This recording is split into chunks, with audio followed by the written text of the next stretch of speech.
Just because a generation ends doesn't mean it stops being played. For example, even when Generation 5 came out, that didn't mean that Generation 4 stopped being played. If a metagame keeps being played, it will keep developing as new strategies are found, even if the metagame is old. There are simply too many strategies possible in Pokemon to expect them all to run their course during a metagame span as the current generation, which is generally a mere 3 years or so. This results in some Pokemon not being seen for how good they are for some time, sometimes even decades. We have made 2 videos on that subject. However, if that's true, then the opposite must also be true. Sometimes Pokemon that were considered good wind up ceasing to maintain their dominant positions in a metagame in lieu of new strategies rising. Today, we're examining the top 5 Pokemon that used to be seemingly unshakable metagame giants that, as their respective tiers progressed, dropped from the place they once possessed. Now, this does not mean Pokemon that used to be good in one generation then became bad in the next. No, these are Pokemon that were once at a certain standard of excellence in a gen, then lost that standard within the same generation as it continued to be played. And so we're going over the 5 Pokemon that fell off in their respective generations.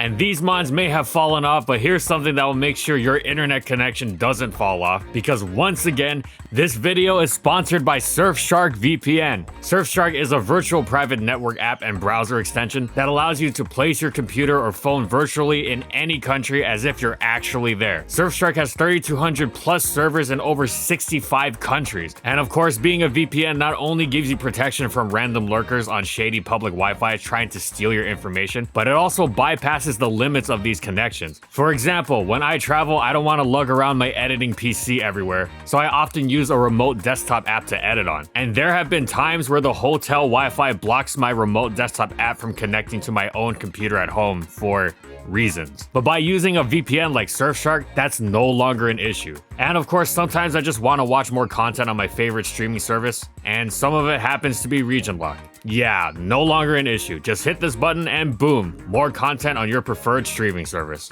So if you want a sick VPN and also support the channel to help us produce more content, you can use my promo code FALSESWIPE or click the link in the description below and get Surfshark VPN at 83% off and 3 extra months for free.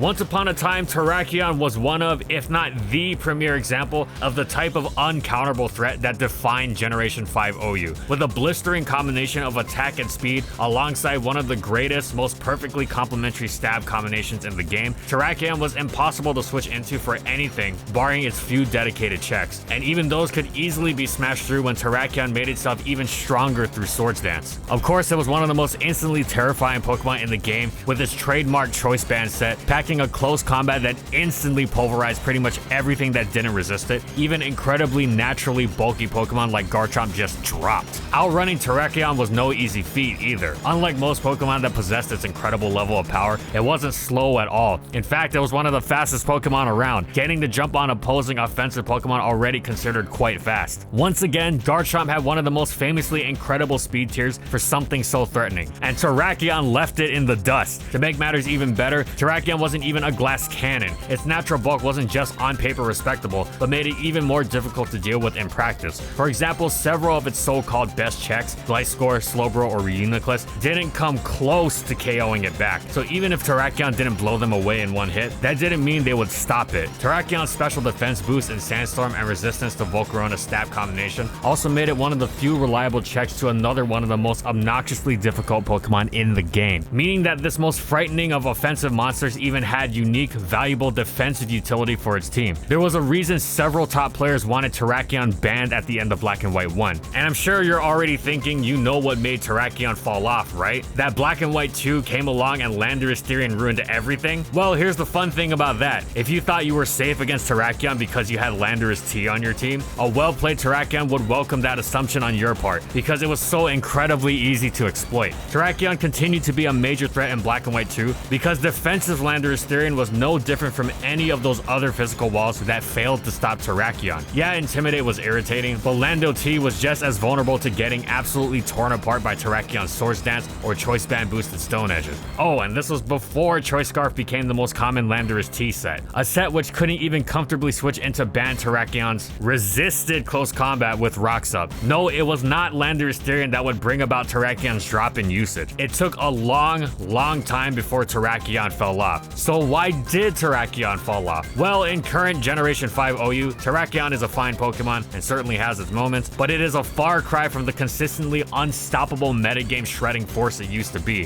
What happened? Well, consider the following. Terrakion used to be threatening because it consistently got opportunities to fire off its attacks against targets it outsped and threatened with a one-hit KO. This worked consistently until a new strategy almost without counter rose to the forefront of the metagame: Psychic and Hazard Span. In addition to the obligatory Tyranitar and its Sand, teams loaded up on Pokemon like Gliscor, Skarmory, Reuniclus, Alakazam, and Latios. So here's the problem. As threatening as Terrakion is, it does not get easy opportunities against such teams. The only Pokemon of such teams that it threatens to outspeed and one-hit KO is Tyranitar. Contrast this with Terrakion's previously favored matchups against what Sand teams used to look more like. Teams packed with Pokemon like Heatran, Ferrothorn, Amoonguss, Rotom Wash, Jellicent, Garchomp, and of course Landorus T that tended towards being scarfed. Terrakion went from utterly pummeling at least half of a team, often more, to being able to reliably threaten exactly one on the most common team style in the metagame. One Pokemon which was paired with literally 5 others that checked it in some form. This meant though the potential was there, as always, of course, its opportunities were going to be severely limited. And if its threat level was going to be so limited against the most dominant style in the metagame, then you were going to want to use it much less. It wasn't that Terrakion was worse or easier to counter, because it wasn't. Even Psychic Spam didn't much enjoy switching into banded Stone Edges. Getting the opportunity to fire those Stone Edges off, however, that was the challenge. Instead of it being a question of Terrakion's threat level, it was more that Psychic Spam had become the most broken thing around, and Terrakion didn't match up well against it. This was a far cry from when Volcarona was one of the most popular and dominant threats around. For example, that actually worked in Terrakion's favor, since it was still such a good check to it. Terrakion is still quite good, it's just that in light of Latios, Alakazam, and Reuniclus teaming up so regularly, it just doesn't strike unrivaled fear into opposing trainers anymore. That said, Terrakion does still occasionally find its time to shine. Most notably, Rain teams are utterly shattered by it. It's just that Rain struggles to keep up in a metagame dominated by Latios and Sand.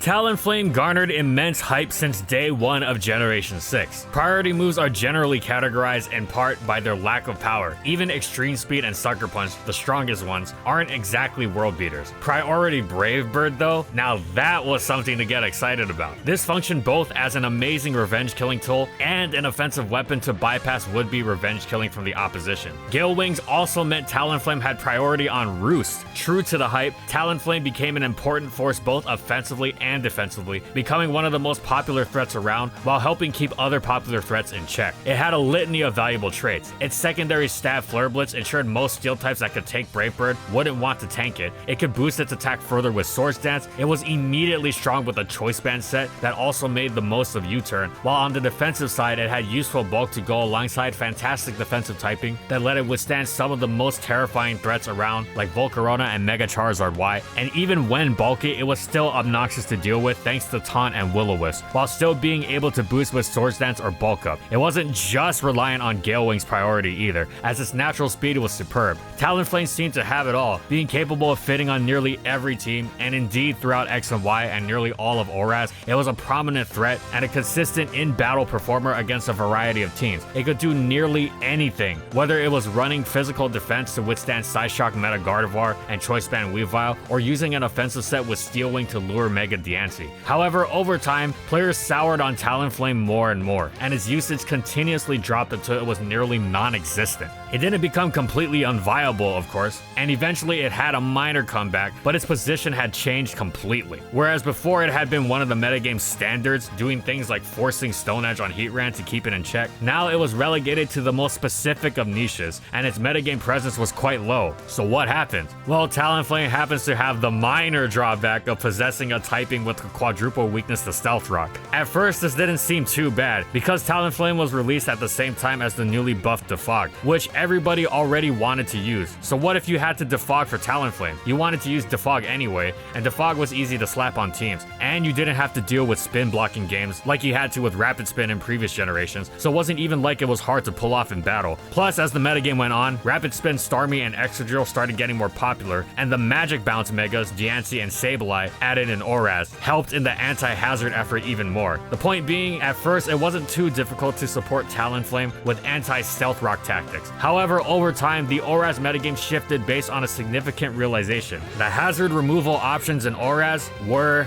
bad. There weren't that many viable defoggers, and those Pokemon as well as the spinners were famously unreliable and exploitable at consistently removing rocks, which you needed to do in order to support Talonflame. Hazard prevention wasn't exactly reliable either, especially with Mega Sableye's ban. The metagame shifted more towards teams that ignored hazards or at least could handle them being set up, as this was a far more robust method of team building that allowed for more flexible, consistent in-battle strategies, as opposed to teams that lost enormous portions of functionality if just Stealth Rock was up. Considering a good Stealth Rocker was one that could keep rocks up in the face of opposing anti-rocks options, and there were no shortage of such choices among top-tier Pokemon like Clefable and Heatran, and Garchomp and Landorus T, and Ferrothorn to name but a few. It was not at all unreasonable to have scenarios where rocks would go up and you couldn't get rid of them before relying on your Talonflame to answer something. You could have a Talonflame that completely countered Superior, but with rocks up, it couldn't switch in safely at all. It would always be at risk of being taken advantage of with nearly no difficulty. Talonflame had a period of nearly no usage for a while. Eventually, hyper offense styles like Sticky Web and Screens teams rose to take on balance teams, and these hyper offense styles were utterly ruined by Talonflame. So Talonflame rose again to take a new place in the metagame as an anti-cheese option. Still, it was limited beyond this, guys, and this was a far cry from what had previously been one of the metagame's most popular, defining Pokemon.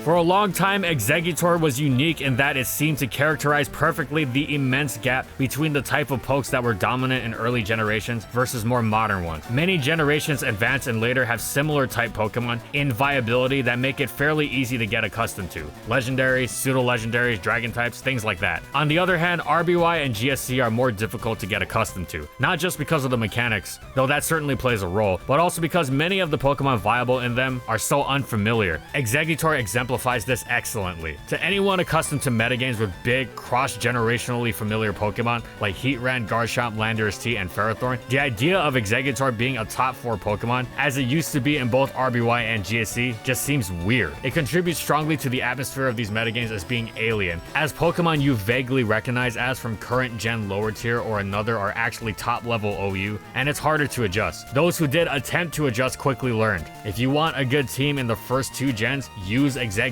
Fantastic stats and typing to go along with incredible moves in all of Sleep, Stab, Psychic, Explosion across both generations. It was the definition of consistency. It was a 2-for-1 artist on paper, and it did that in practice, but it also often left a third Pokemon crippled in some way, be that with big damage or stun spore paralysis or its item thieved in GSC. Eggy never swept teams, but it helped you get to the point where you could sweep the opposing team like nothing else. It was part of the so-called Big Four that were said to be required on all RBY teams, the only psychic type of the 4, alongside the normal type trio of Tauros, Snorlax, and Chansey. Whereas in GSC, it was considered an indispensable piece of the explosion offense teams that, for the longest time, possessed a vice grip of a stranglehold on the metagame after aggressively wresting it from the passive Stallfest that had been entrenched in prior. It was again viewed as the number 4 Pokemon in the metagame, after Snorlax, Zapdos, and Raikou. So, what happened? In RBY, players began to dislike Exeggutor's stalemate matchups against many other psychics. The goal with Eggy was to gain a 2 or even 3-for-1 advantage through status, psychic special drops, and physical push through with Double Edge or Hyper Beam before exploding on something. Now, if played correctly, Eggy had the potential to be the most unforgiving Pokemon in OU, one that would all but ensure the win for its user, setting up perfect scenarios for its teammate Tauros to clean up. The problem was that against top players, Eggy had difficulty getting even a 2-for-1. The potential was there, but when facing off against Alakazam, Starmie, and Chansey, all of whom could recover the damage, there was much frustration in having the work Eggy did with psychic drops, crits, crucial full paralysis, and physical chip damage undone by the recovery moves. The good news was that Eggy could always take out one Pokemon with Boom. The bad news was that players felt it was trading neutrally more than positively. Thus, they began to abandon the idea that Exeggutor was required on teams in favor of exploring new ideas. Eventually, Exeggutor's place as number 4 in the metagame was usurped by Starmie, whose reliability and splashability had continuously proved itself while Eggy was on this decline. In GSC, the discovery of Jynx just about single-handedly knocked traditional Boom teams out of the metagame.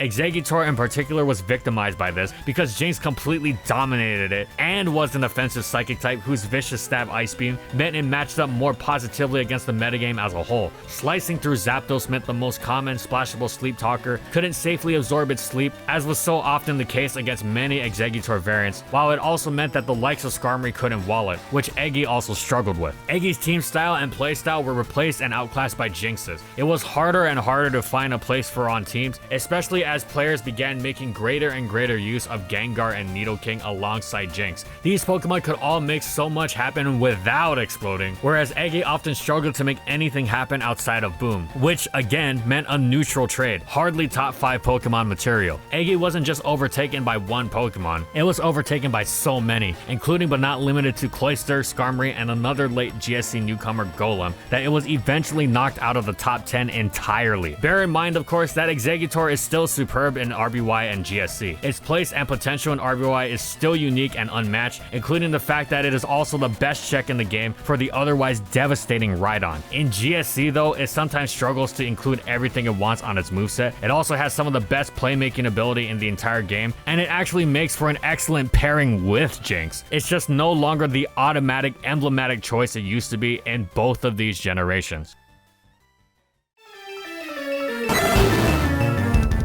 Our second double feature focuses on Raikou. When Advance was the current generation, Substitute Calm Mind Raikou was one of the most popular, terrifying late game threats, utilized and spoken of with the same reverence and fear it afforded to the tier's most defining sweepers like Dragon Dance Tyranitar and Calm Mind Suicune. The tier's most defining sweepers being a rank that it itself belonged to. However, after the generation ended, the metagame continued to be played and see development, and one of the most significant changes was seeing Raikou go from premier threat to nearly non-existent. In GSC, Raikou was the clear number 3 Pokemon in the game, and often fought for a team spot with the number 2 Zapdos. Its thunders didn't hit quite as hard as Zapdos, but unlike Zapdos, Raikou walled opposing thunders eternally, while still dishing out impressive power on its own. Its ice neutrality and higher speed also made it excellent against Gengar and capable of taking on Jynx too. Thanks to Raikou's excellent matchups against more than half of the OU tier, it was the metagame's premier spike shuffler with Roar, leaving nasty chip damage strewn all over the opposition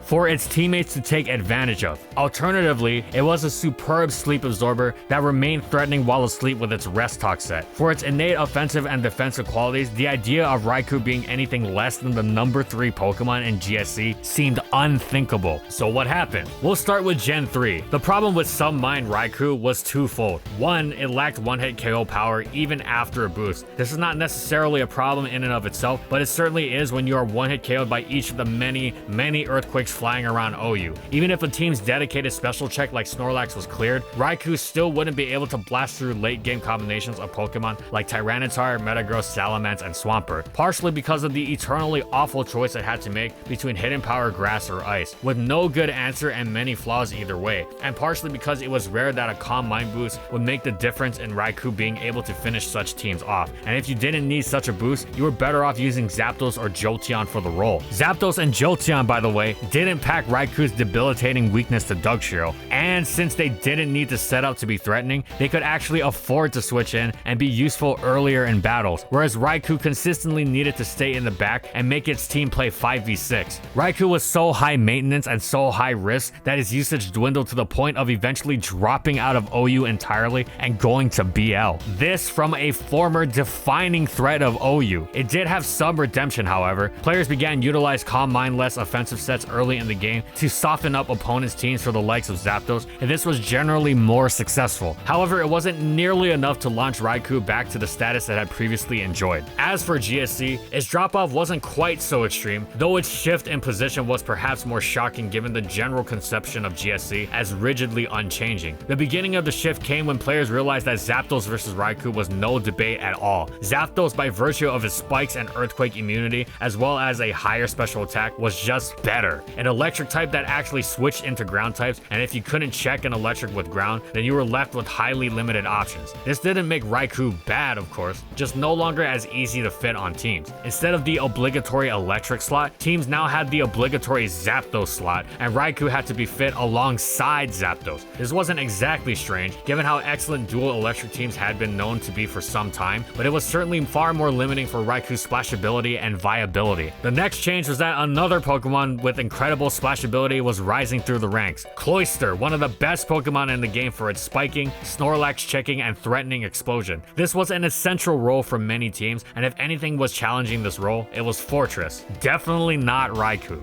Either way, since Cloyster was so much easier to slap on teams and perform with than Fortress, its usage skyrocketed more than ever, eventually even overtaking Raikou, and sometime after, the consensus and viability between the two changed. Cloyster was officially easier to put on teams than Raikou. It made sense, Raikou was an amazing special wall, but every team came with a default special wall anyway in the form of Snorlax. Now obviously things aren't that simple. For example, if you had a Boom Snorlax without the longevity of Rest, you loved having Raikou around to sponge Thunders instead. But we are talking general splashability here, and Raikou's primary use wasn't as important when Snorlax was using Rest Talk more than ever to help Gengar, Jinx, and Nidoking. Plus, the rise of Golem and its rapid spin helped Snorlax withstand Thunders more easily, whereas before the ubiquity of Golem's spin, Raikou's electric resist had been essential to offset the power of Thunder and Spikes. Now Raikou continues to be one of the best, most defining Pokemon in the tier, though some players have ranked it even number 5, as opinions on Gengar's monstrous threat levels soar higher than literally ever before in GSC's history. But Raikou is no longer the undisputed, seemingly irreplaceable top 3 Pokemon it was before.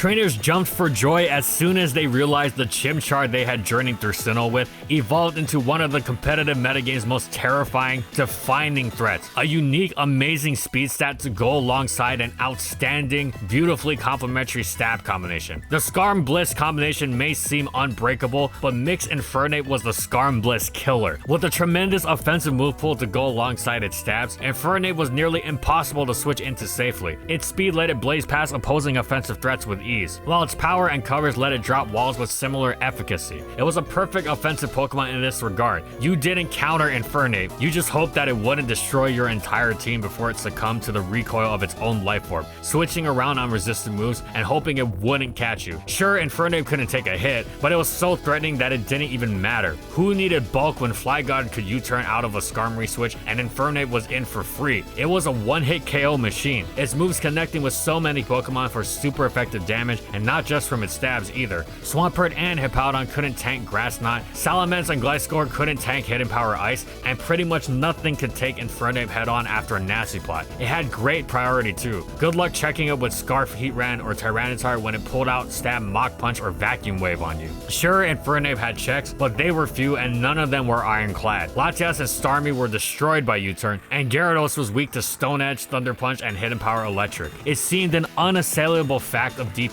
There was no team truly safe against Infernape. Plus, it even provided defensive utility for its team. It was a naturally strong offensive check to Calm Mind Jirachi, while its Mach Punch picked off boosted Agility Empoleon and Dragon Dance Tyranitar. Even a neutral hit like Choice Band Close Combat possessed the sheer power to finish off something as bulky as offensive Suicune that had taken around half its health. Infernape was always terrifying, but the bans of Latias and Salamence only made it better, providing it with more freedom both of moveset and in battle opportunity. So, what happened? Yes, Latias would eventually return, but Infernape's decline had begun beforehand. Its greatest weakness had always been its susceptibility to passive damage. Life Orb in and of itself isn't so bad, but when a Pokemon like Life Orb Recoil is also taking damage from the ever-present Sandstorm, that 16% per turn racks up incredibly quickly. Oh, and throw in the fact that it's starting from 87.5% at best most of the time because of Stealth Rock. In practice, it often makes that 81.25% from the turn of Sand Ill probably take when coming in off of a U-turn or double switch too, since the alternative is coming in after a KO, which you don't want. Maybe if it's after an explosion that found its target, but then it's a double down which risks you having to switch ape out and then take 2 rounds of rocks damage when it comes back in before it fires off a single attack. So under common battle conditions, Infernape is getting worn down incredibly quickly. Now it does possess the power and super effective coverage to heavily chunk or drop huge, important portions of the opponent's team before it goes down.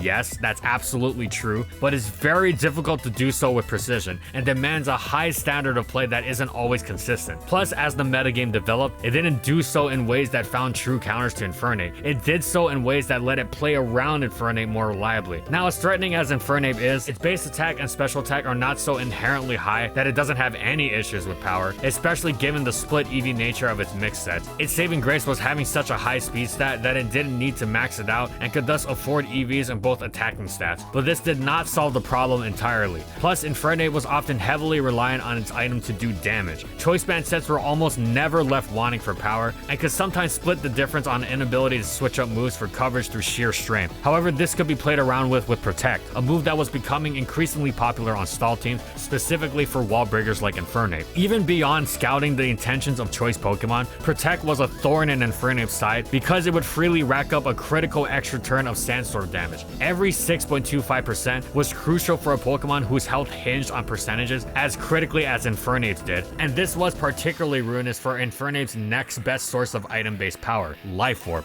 With Life Orb, Infernape packed one-hit KO power and the ability to switch up its coverage, but was at its most vulnerable to simply being played around by switching around and accumulating residual damage. Its next best option, Expert Belt, was fine since it ramped up super effective hits without adding recoil, but Infernape's lack of power began to show, especially against neutral targets it would have still stung hard with Life Orb, like Zapdos. Some players began to run leftovers on Infernape, and this cemented Infernape's lack of power even on some super effective hits against Pokemon like Jirachi and Clefable. These sets also were the most glaring display of Infernape's struggle and inability to invest in both attacking stats as much as it needed and wanted, while still maintaining that amazing speed that let it blitz past the lauded DPP defining base 100 tier. Of course, leftover sets were sometimes run precisely because of the enormous advantage it provided against teams that relied on Infernape losing health simply for being on the field. Taking that weapon away took away the most common, de facto method of dealing with Ape. The problem was that doing so brought new problems of lacking power for Infernape. Some players attempted to deal with the longevity and protect issue by using Life Orb Infernape with Slack Off in the last slot, which would perfectly punish Protect while safely scouting switches to resist. This set could actually be quite good, but it came at the significant cost of cutting into the 4 move slots Infernape already struggled to fit everything it wanted into. Another significant issue for Infernape was the rise of Nidoqueen, which was one of the few Pokemon in the game that could actually be considered a reliable switch into it. It had the bulk, it had the typing that both resisted and, almost as crucially, was neutral to Infernape. Poison Point actually punished the otherwise riskless U-turn that Infernape loved to spam on its choice band sets. Especially defensive Nidoqueen could take Fire Blast from mixed sets decently well, and of course in the process of switching into Infernape, it racked up big chip damage, which it accentuated while accumulating more free health and thus walling ability for itself through Protect. If Infernape was a more longevity-oriented set, it would struggle to actually threaten Nidoqueen with sufficient damage. Of course, Nidoqueen was far from a hard counter. Stall teams over-relying on it would be brutally punished when Nasty Plot Infernape came out to play. However, it exemplified the issue. Even Infernape's previous defensive contributions to teams weren't as needed anymore. Checking Calm Mind Jirachi wasn't as needed because it had fallen largely to the wayside by virtue of how easy it was to check for new age stall teams, while its Mach Punch for Agility and Polion and Dragon Dance Tyranitar was shared by Breloom, which was a far better, more reliably consistent Pokemon to slap on a team. It was a difficult coalescence of tribulations for Infernape, which eventually found itself having gone from top tier to just about forgotten. Now, of course, the forgotten Infernape is the deadliest. Though it became trendy to lament about the fall of Infernape, it was also not a threat to be taken lightly, as its innate excellent offensive traits ensured that it was always fundamentally capable of threatening the DPP metagame. And indeed, it is quite satisfying to see this forgotten monster remind people just what made it so scary for so long.